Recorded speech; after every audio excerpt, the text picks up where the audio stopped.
Kicking things off today, some great cinema. Guy Ritchie's The Covenant tells the story of two men who are forced to trust and survive in the most violent of circumstances. The war in Afghanistan. Jake Gyllenhaal plays the calculative Sergeant John Kinley, opposite Dar Salim, who is an interpreter with an agenda of his own. I sat down with both Jake and Dar, who shared with ISF how this film, at its core, is a grand depiction of the American spirit.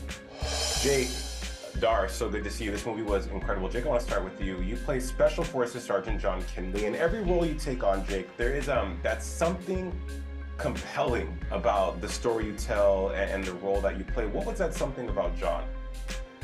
To me, I think what's interesting about John is really, there's no John in the story without Ahmed in a lot of ways, you know. To me, it was a story about kind of they were an arranged marriage in a lot of ways, you know. These two guys don't really enjoy being around each other, but I think they bring out, without realizing it, reluctantly, begrudgingly, really the goodness in the other.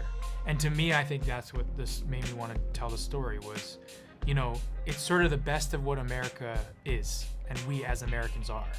It is our goodness in us, even if I think there are so many heroes in this country, sometimes reluctant heroes, but it's our fabric, and it feels like a parable, you know. This story is an action parable, and it reminded me of how good we are as Americans.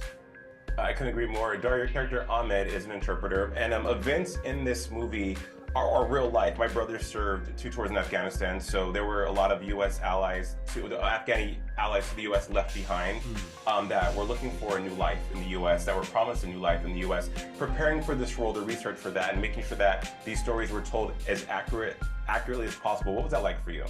It was very important for me. You know, a lot of my friends, I'm from Denmark, and I have who are veterans from the Iraq War and from the Afghan War, alongside with the U.S. soldiers and a lot of interpreters as well.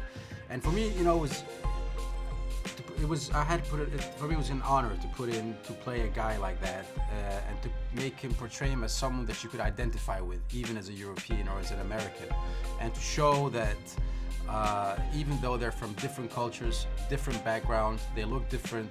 At the end of the day, so much more unite us than divide us. At the end of the day, both men are just family men who are willing to do whatever it takes to keep their families safe, who just want to give their families and their children an opportunity to have a better life than themselves. And despite of that, are willing to put their lives at stake every day to do the right thing, to help each other and to help their countries. I mean, we see John go back into the lion's den to save this person who he has, as you said, Jake, an arranged marriage with. I think one of the most interesting themes of the film was the constant existence of trust and mistrust between both characters, with very little dialogue between you two. Jake, were you feeling that? Yeah, I think the decision was made early on that this was a Western. You know, that the irony there is that, you know, we're talking about somebody who translates or interprets.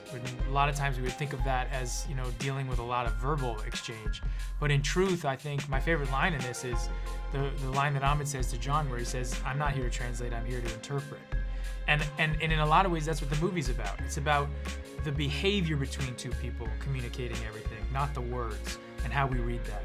And so it was only fitting that we didn't speak a lot. It's my favorite part of the movie, actually, is how much is communicated without words. Mine as well. That emotion and that tension that you both had on screen was very palpable.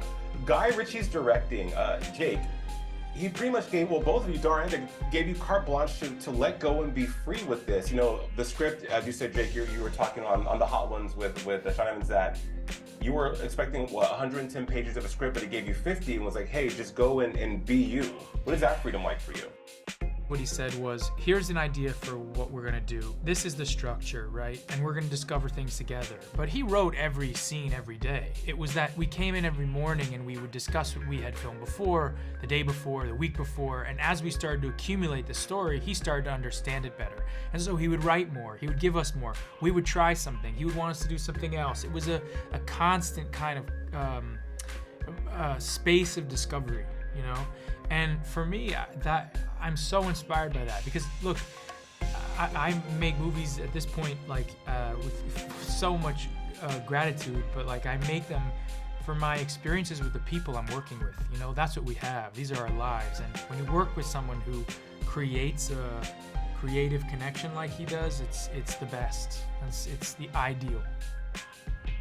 Jake, Dar, thank you so much. Thank you. Thank you.